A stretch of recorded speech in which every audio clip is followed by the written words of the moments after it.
Bismillâhi Rahmâni Rahîm. As-Salâmu Alaykum. In this video, we delve into the heart of the story of the Prophet Ṣâlih, Aleyhi Salam, that noble messenger of Allah sent to the people of Thamud. We deeply explore his prophetic mission, the foundations of his call to the exclusive worship of the Creator, as well as the mystical and highly symbolic relationship he maintained with the she-camel, a manifest and miraculous sign granted by Allah. This narrative, both spiritual and edifying, sheds light on the subtle dimensions of the bond between the Prophet and this extraordinary animal, while emphasizing the lessons to be drawn from his people's response to this divine miracle through the profound teachings of Seydi Mouhamed El Sheikh. Allah, exalted be He, recorded in his book a singular reality concerning Salih Aleyhi Salam, a divine arrangement of rare subtlety. From the realm of the Ghaib, the unseen, Salih Aleyhi Salam was prepared for the prophetic mission, and the essence of prophethood was instilled in him long before his arrival in the earthly world. However, it was only at the age of 16, after his birth on this earth, that the Most High Lord formally entrusted him with the responsibility to carry out his mission. From his earliest childhood, the elders of the people of Thamud, to whom he belonged, discerned in him nothing but praiseworthy virtues. He was renowned, among other things, for his exceptional wisdom and natural uprightness.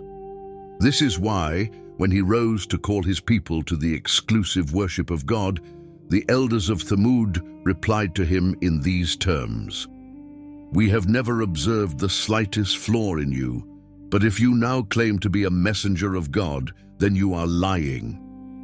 As a reminder, the Thamud had settled in mountains, where they had dug and built their dwellings with great architectural mastery. However, despite their expertise, they had indulged in idolatry by venerating an unoccupied flank of the mountain which they considered a deity.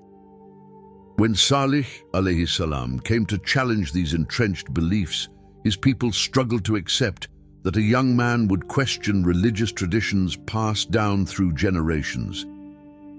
Despite this fierce resistance, he persisted with constancy and determination in conveying the divine message, continuing until the venerable age of 120 years.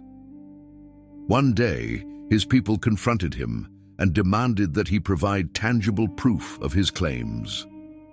However, they were unaware that what they demanded of him was intimately tied to the very structure of his prophetic mission.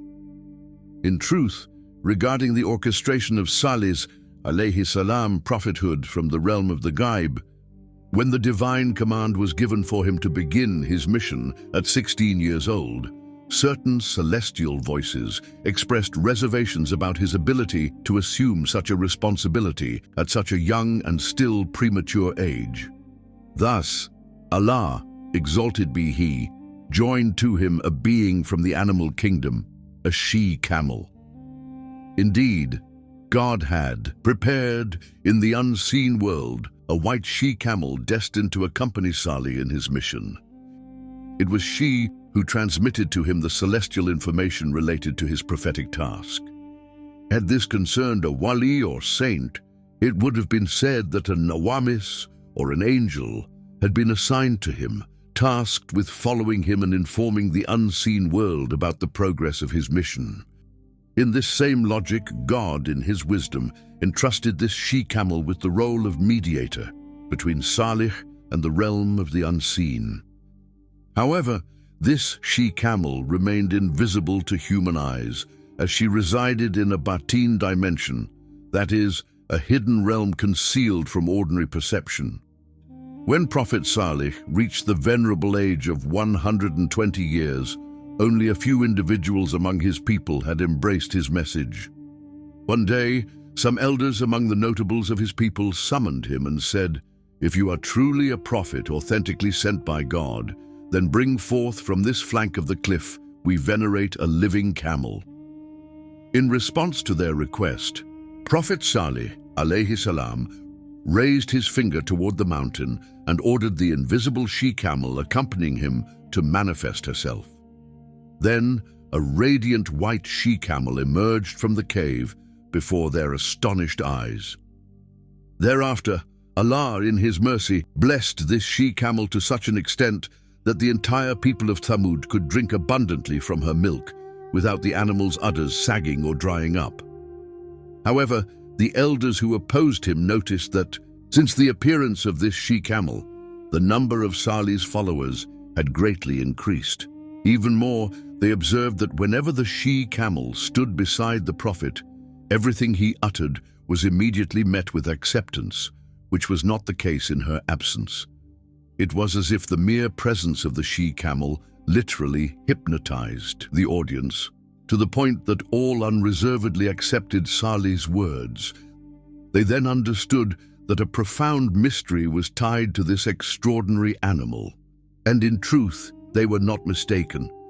The milk of this blessed she-camel was infused with a spiritual light that, upon entering the hearts of those who drank it, and illuminated them inwardly and allowed them to grasp the sermons of Prophet Ṣâlih with clarity. Thus, realizing the central role of this she-camel in the Prophet's mission, his adversaries conspired and declared, "Indeed, it was we ourselves who demanded this she-camel, but since it strengthens Salih's mission favorably, we must make it disappear." When this criminal plot reached Salih's ears, he solemnly warned them and declared, "You use this well for 6 days a week for your needs, while the she-camel uses it only 1 day. In addition to this, she provides you with abundant and inexhaustible milk that you freely consume." But they arrogantly replied that they no longer cared about her usefulness and were resolved to kill her permanently.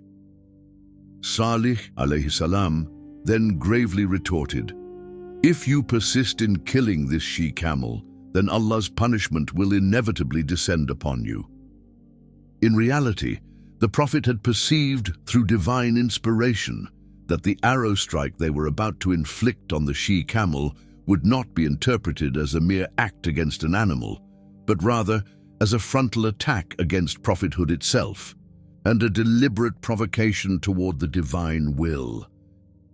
The annihilation of the people of Thamud was not solely the consequence of the murder of the blessed she-camel, but rather the result of an act that God regarded as a manifest provocation against the realm of the Ghaib. Indeed, their deed was seen as a desecration of the sanctity of Nubuwah, the prophetic mission of Salih, Aleyhi Salam, of which the she-camel was the visible and symbolic embodiment. Despite the Prophet's explicit warning, they proceeded and pierced the she-camel with an arrow. Subsequently, a man named Qadar, known as the most vile and brutal of the people of Thamud, approached and severed her head with a sword stroke. Thus, the she-camel collapsed to the ground without even the strength to struggle, as if she had surrendered herself as an offering to the celestial decree. And at the very moment of her fall, Allah, exalted be He, withdrew the secret of prophethood from Salih that had resided within her. Then Prophet Ṣâlih solemnly declared to them, "You have committed a heinous crime and dared to provoke the heavens by killing this she-camel, who was by no means an ordinary animal." Nevertheless, in a final outpouring of mercy, Salih urged them to retreat to their homes for 3 days and to sincerely implore divine forgiveness. He still harbored hope of interceding with God to spare them his punishment. But blinded by arrogance and obstinacy, they rejected this salvific proposal and, in senseless defiance, said to Salih, "If what you say is true, then bring down upon us the punishment with which you threaten us." They thus publicly refused to withdraw during the prescribed 3 days, thereby sealing their fate. Then Allah, in His justice, ordered Salih to leave the city, along with the believers who had followed him, for the time of punishment had come for the Thamud. As soon as Salih departed, the Lord sent the archangel Jibril, Aleyhi Salam, who descended above the city and let out a celestial cry of immeasurable power. This cry caused the earth to tremble to its core, triggering an earthquake of extreme violence that pulverized the rock-carved dwellings. All were buried under rubble and collapsing rock, annihilated instantly. A few survivors, wounded and dying, still lay on the ground. But God then sent Mikael, Aleyhi Salam, who addressed them in a thunderous voice, expressing both celestial astonishment at their audacity and divine reproach for the ignominy of their deed. Suddenly, from his mouth sprang forth incandescent saliva that transformed into a gigantic thunderclap, a celestial lightning strike of devastating intensity that struck them all, carbonizing and reducing them to nothingness. Thus Allah, exalted be He, utterly destroyed the people of Thamud, for He does not approve that mere mortals defile the sanctity of prophethood, nor that they dare defy the celestial order through arrogance and irreverence. We have reached the end of the story of Prophet Ṣâlih. Thank you for your attention and see you soon. As-Salâmu Alaykum wa Rahmatullah.